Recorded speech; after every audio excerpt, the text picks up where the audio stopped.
For 10,000 years, the Galactic Empire ruled without anyone challenging them. 70 different alien species from 200 star systems lived under its control. Emperor Vox Thule, a blue-skinned Zentari who had lived for 900 years, ran this massive empire with an iron fist. One day, an Empire scout ship picked up radio signals from a small blue planet in a far corner of the galaxy. The Empire did what it always did when finding new worlds. It sent a ship to add this planet to its collection. Commander Zilvax stood on the bridge of his ship called the Emissary. He had 4 eyes, scaly green skin, and a colorful head crest that rose when he was excited. Through the large window, he watched as the blue planet grew bigger. "These humans have barely left their own planet," he said to his helper, Lieutenant Rin. "They've only reached their moon. How primitive." Rin nodded, his purple-faced tentacles swaying. "Like all the others, they will thank us for bringing them into the Empire." The alien ship entered Earth's sky on a sunny October day. It flew over forests and mountains before landing in a large field near Washington, D.C. Within minutes, human military trucks and tanks surrounded the ship. Soldiers aimed their weapons at the vessel, but Zilvax wasn't worried. Their shields could stop any human weapon. "They're calling us," said Rin, touching buttons on a glowing panel. "Put them on screen," ordered Zilvax. A human man with gray hair and a stern face appeared on their view screen. "This is President Frank Carter of the United States. Who are you and why have you come to Earth?" Zilvax made his head crest rise in a formal greeting. "I am Commander Zilvax of the Galactic Empire. We have come to welcome humanity into our great family of worlds. You should feel honored. We only invite species that show potential."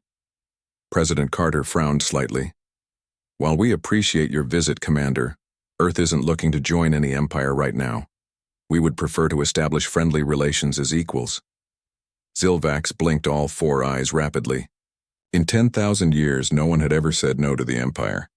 Everyone always said yes, knowing the alternative meant being left alone in a dangerous galaxy.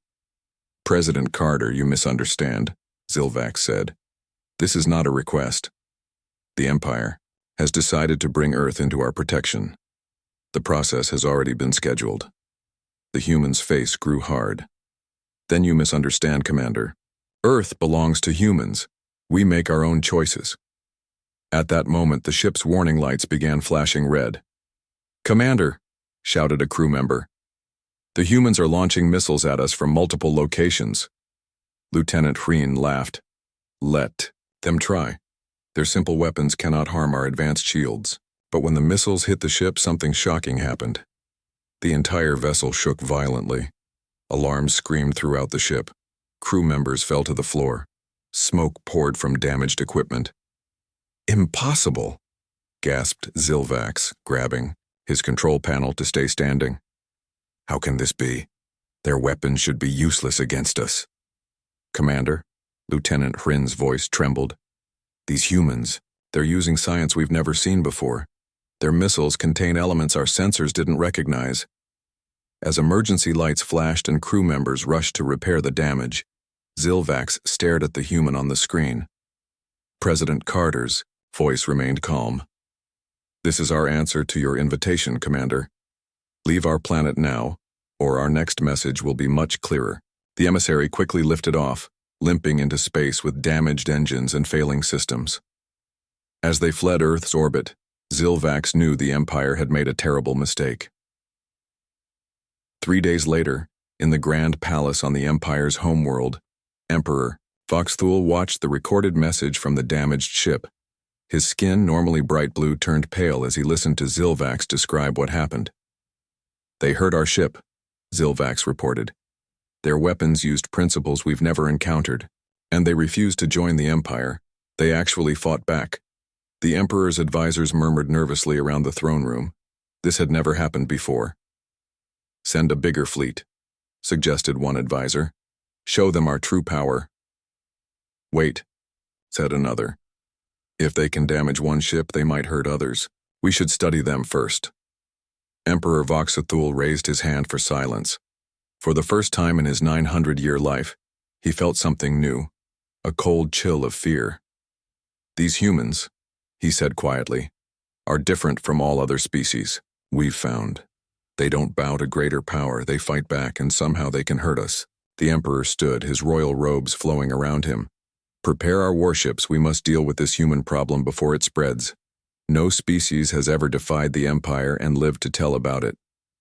What the Emperor didn't know was that humans were already preparing too. In secret facilities around Earth, scientists studied pieces of the alien ship that had fallen during the attack. Military leaders made plans. And for the first time in human history, all countries worked together against a common threat from the stars.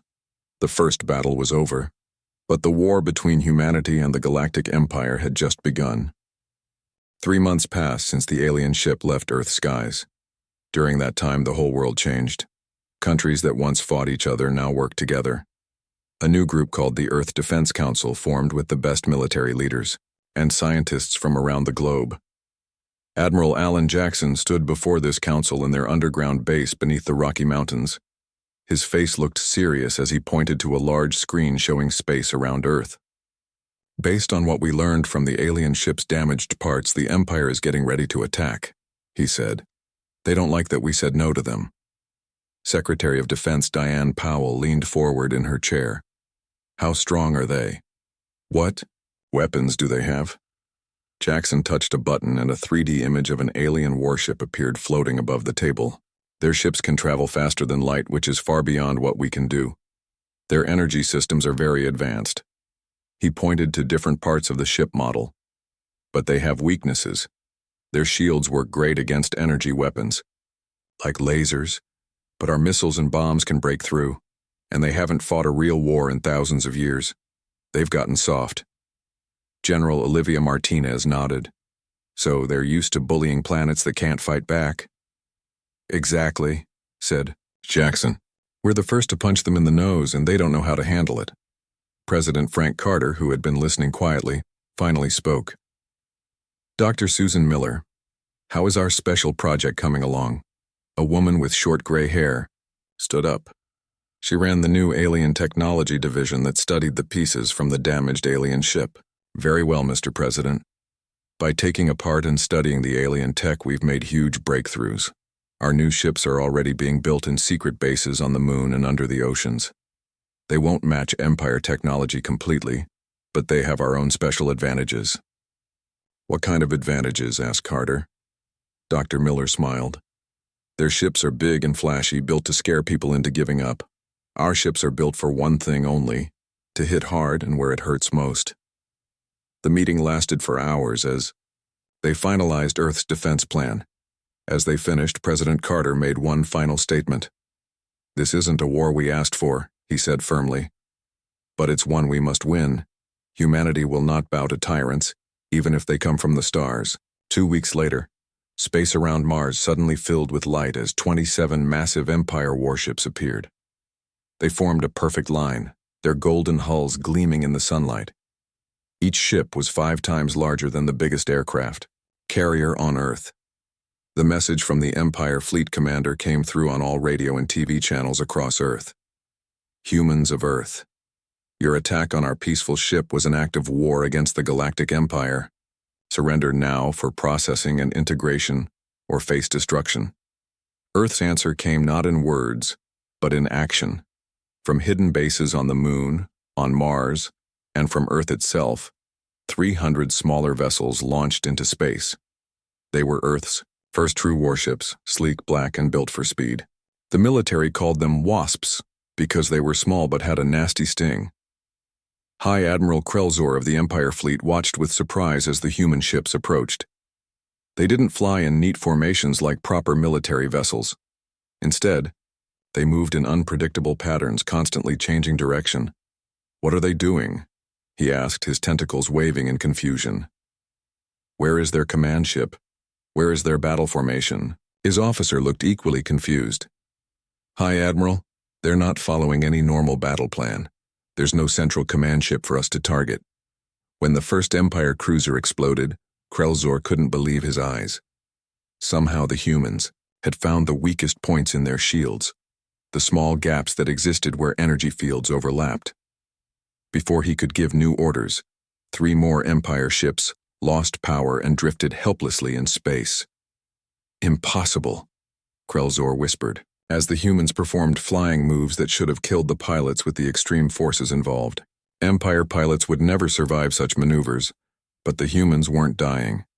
Their ships had special seats that allowed their bodies to withstand these forces, and their attack style, wild, aggressive, unpredictable, was unlike anything the Empire had seen in its long history. The Earth ships attacked in small groups, hitting weak points and then racing away before the Empire could respond. They used no standard tactics that the Empire could recognize or counter. Some human pilots even crashed their ships deliberately into critical areas of the Empire vessels when their weapons were gone, something no Empire pilot would ever consider. By the time High Admiral Krelzor ordered his fleet to retreat, only 11 of his 27 ships still worked well enough to escape.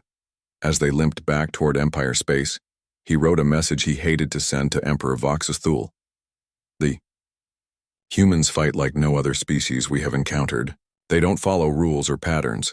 They fight to win no matter the cost. Recommend extreme caution in future engagements. Back on Earth, people celebrated their first victory against the stars. In the command center, Admiral Jackson gathered his pilots and officers. "We won today," he told them, "but this is just the beginning. They'll be back with more ships and new tactics, but we've shown them something they've never seen before, a species that refuses to kneel."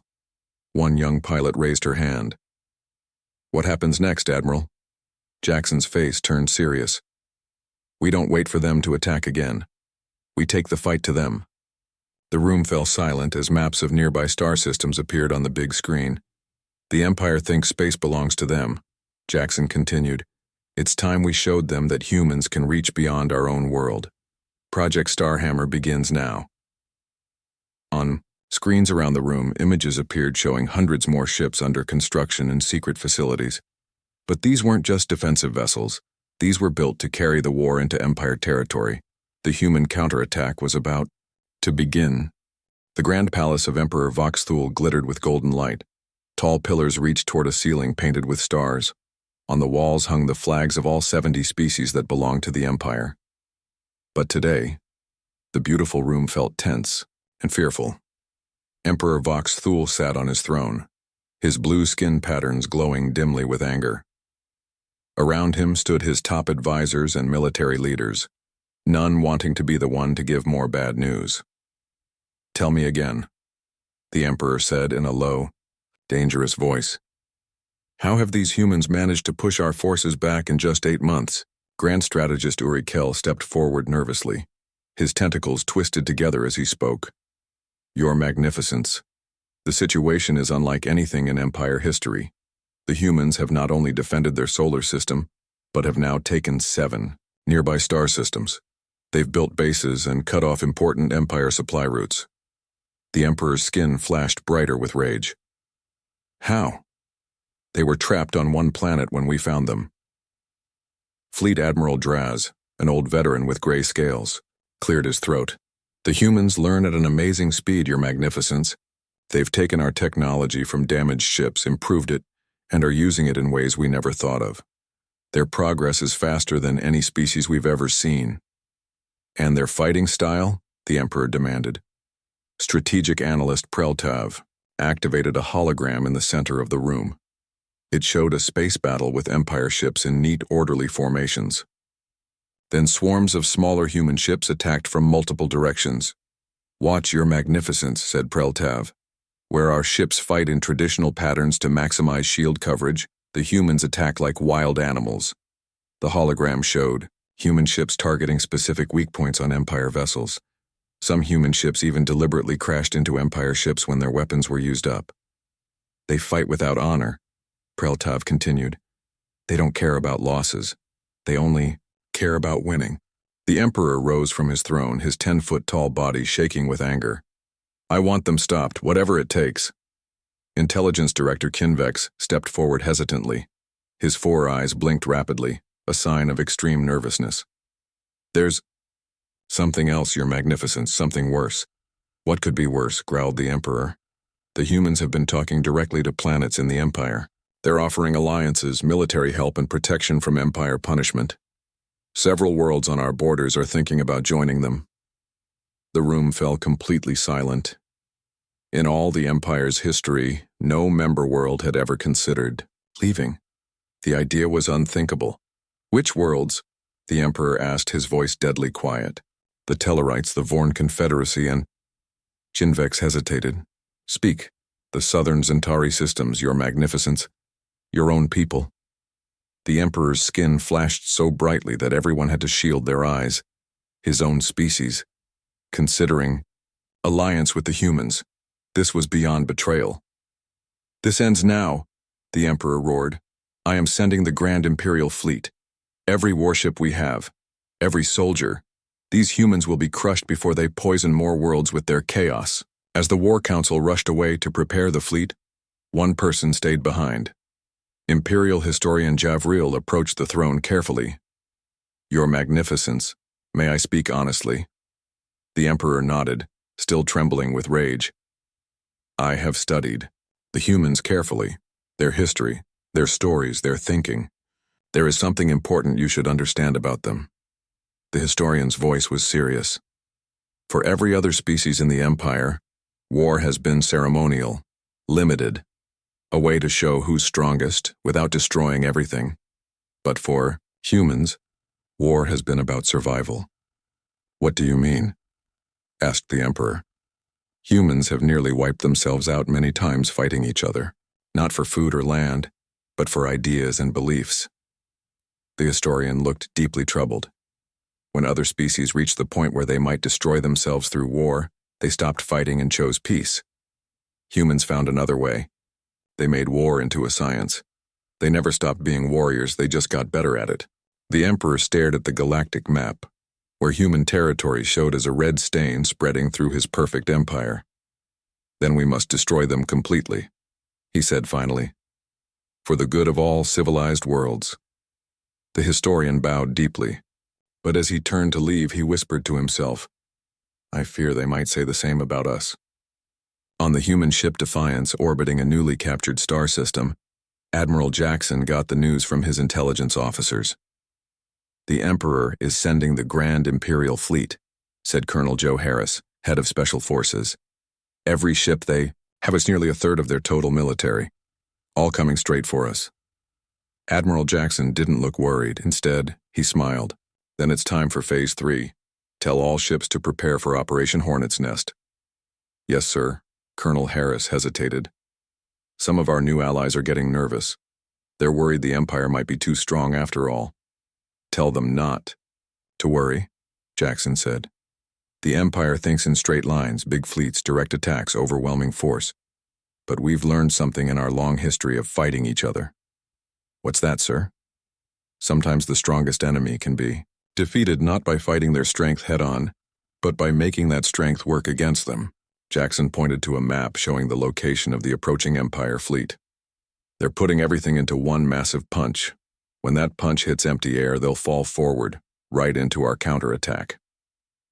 Throughout human-controlled, space ships that had been gathering for what looked like a defensive stand suddenly vanished, jumping to faster-than-light travel in thousands of different directions. The trap was set. But the hammer was about to fall not on humanity, but on an empire that had forgotten what real war was like. Send the message to all human ships and our allies, ordered Jackson. Operation Hornet's Nest begins now. As the Grand Imperial Fleet approached human space, they had no idea they were heading into the most perfectly planned trap in military history. The Grand Imperial Fleet, 5,000 ships strong, arrived at the Proxima star system expecting to find the main human forces gathered for a final stand. Instead, they found nothing but empty space and an abandoned human base. Fleet Commander Zuldar stood on the bridge of his massive flagship, confusion clear on his reptilian face. He had brought enough firepower to destroy 10 planets, but there was no enemy to fight. Where are they? He demanded, his tail lashing back and forth.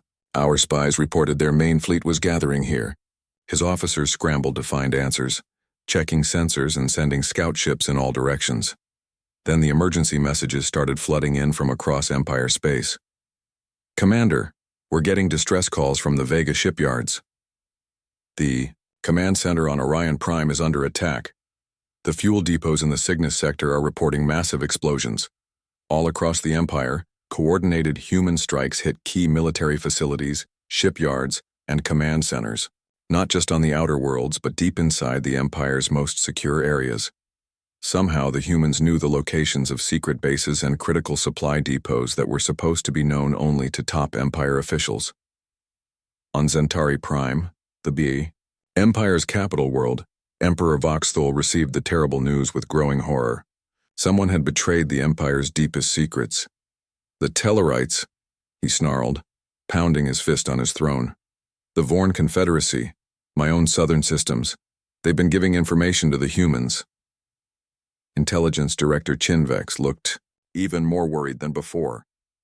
It's worse than that, Your Magnificence.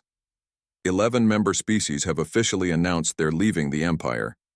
They've formed what they're calling the Galactic Confederation of Free Worlds with humanity. As a founding member, the Emperor could hardly believe what he was hearing. In 10,000 years, not a single world had ever left the Empire. Now, after less than 1 year of human influence, everything was falling apart. How many? He demanded. 11 species have officially left, Your Magnificence. Mostly the military and technology-advanced worlds that never liked our rules. The humans offered them freedom and protection. Freedom? The Emperor spat. From savages who barely learned to fly in space? With respect, Your Magnificence, Chinvex said carefully. The humans have shared their military technology with their new allies. They've kept every promise they made so far. Some worlds now see them as liberators. Suddenly, the palace shook as a distant explosion echoed through the city. The sound of energy weapons and screams could be heard outside. We're under attack. The Emperor jumped to his feet, his skin flashing danger patterns. Not exactly, Your Magnificent, said Chinvex. It's a revolution. The southern Centauri provinces have declared independence and are fighting to take control of the capital. For the first time in his long life, Emperor Voxthul felt true fear. Not just for himself, but for the order he had maintained for centuries, an order now falling apart around him. On the human command ship Intrepid, Admiral Jackson and Colonel Harris watched the situation unfold on a large screen, showing a map of the entire Empire. Red spots appeared everywhere as more worlds joined the rebellion. Phase 3 is working even better than we expected, Harris reported. 17 more Empire worlds have asked to join our confederation. The Empire is breaking apart faster than we thought possible. Jackson nodded, but his face remained serious. What about civilian casualties? Very low, sir. As you ordered, our forces are only targeting military bases and government buildings. The Confederation Charter's rule against attacking civilians is being followed by all our allies. This had been humanity's smartest move. Not just fighting the Empire, but offering a better alternative. While the Empire demanded total control, the Confederation promised freedom and cooperation. It was an idea as powerful as any weapon, and it was spreading like wildfire. The Emperor has fled Centauri Prime, an officer reported. His loyal forces are regrouping at the fortress world of Kaldar. Our spies say they're preparing for a final stand. Jackson studied the map, where Empire territory was shrinking by the hour as more worlds joined the Confederation. What had started as Earth's desperate fight for survival had become a revolution that was reshaping the galaxy. Send a message to all Confederation forces, he ordered. We offer one last chance for the Empire loyalists to join us peacefully. After that, he paused, thinking of the cost of more fighting. After that, we finish this. On Kaldar, in a bunker deep below the surface, Emperor Voxthul gathered his remaining loyal commanders. Less than a third of the once mighty Imperial fleet was still under his control. The rest had either been destroyed or had joined the Confederation. These humans have ruined everything they've touched, the Emperor raged, pacing back and forth. They spread chaos wherever they go. Grand Admiral Krell, one of the few high-ranking officers who had stayed loyal, spoke carefully. Your Magnificence, the Confederation has sent terms. They're offering forgiveness to all Empire forces who surrender. Even to you, forgiveness. The Emperor's voice rose to a scream. I have ruled this galaxy for 900 years. The The Empire. The Empire is gone, Your Magnificence, said Admiral Krell quietly. We fight now only for pride at the cost of more lives. Is that worth it? The Emperor stared at his oldest friend and most loyal servant. You too, Krell? You would surrender to these primitives? They are not what we thought they were, Krell replied. They fought fiercely when attacked, yes, but when winning, they have shown mercy. Their confederation offers our people freedom we never had under the Empire. Many think it is a better way. For a long time, the Emperor was silent, his ancient eyes seeing the 10,000 years of history crumbling before him. Send our answer, he finally said, his voice now that of a tired old being facing the end of everything he had known. The Empire surrenders. As the surrender message traveled across space, celebrations broke out on countless worlds. The war that had started with one small planet's refusal to kneel had ended with the liberation of a galaxy. On the Intrepid, Admiral Jackson received the news with quiet satisfaction. Inform all forces. The war is over, now the real work begins. 5 years passed since the day the Empire surrendered. The galaxy had changed completely. Where once the Empire ruled with an iron fist, now a new organization called the Galactic Confederation brought worlds together as equals. On the beautiful planet Harmony, representatives from 104 different species gathered in the Great Hall of Understanding. The massive building had been specially built with areas for every type of alien. Water tanks for water breathers, heavy gravity sections for high-gravity species, and more. Lisa Mitchell, Earth's representative and the current council chairperson, stood at the central podium. Once a diplomat on Earth, she now helped guide the largest peaceful alliance in galactic history. Friends and allies, she began, her voice carried by translators to every ear, tentacle, and sensing organ in the hall. 5 years ago, many of us were enemies. Today we come together as equals, each free in our own space, united by respect and common goals. The road hasn't been easy, but the peace we've built proves that our differences make us stronger, not weaker. From his seat in the Zentari section, former Emperor Vox Thul watched with mixed feelings. He had lost his empire, but even he had to admit that the Confederation had brought new ideas and prosperity that the strict Empire rules had prevented for thousands of years.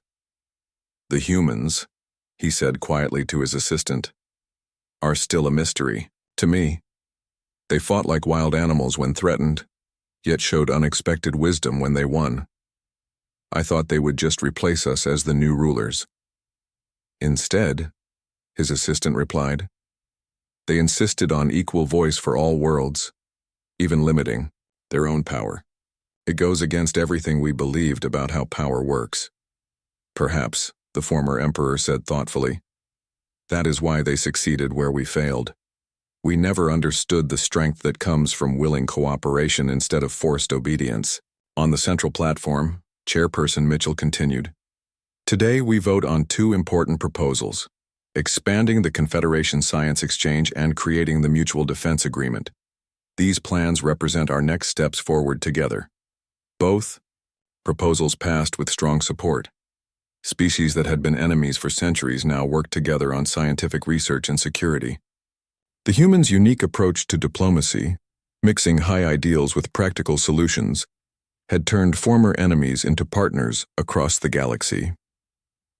After the formal meeting ended, Admiral Jackson, now serving as Earth's defense coordinator, met with former Empire military leaders. I still don't understand, said former Imperial strategist Urikel, his tentacles moving slowly as he spoke.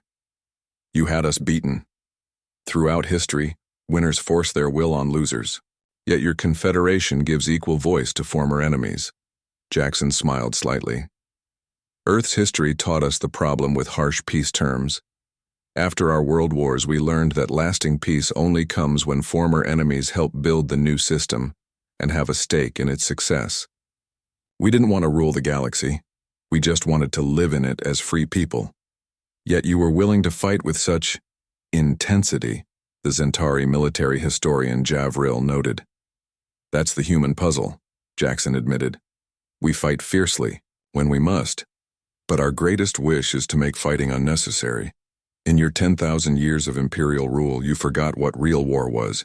We never had that luxury.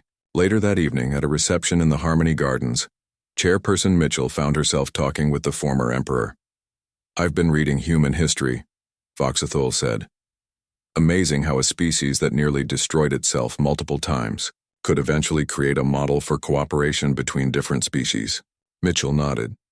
"Perhaps because we came so close to wiping ourselves out, we value working together more deeply. We know the alternative too well." "The imperial records still contain the first message I received about humans," the former emperor said. "Do you know what it said? They fight like no other species we have ever seen. If you value the empire, do not provoke them further. Run." "And instead, you attacked," Mitchell said.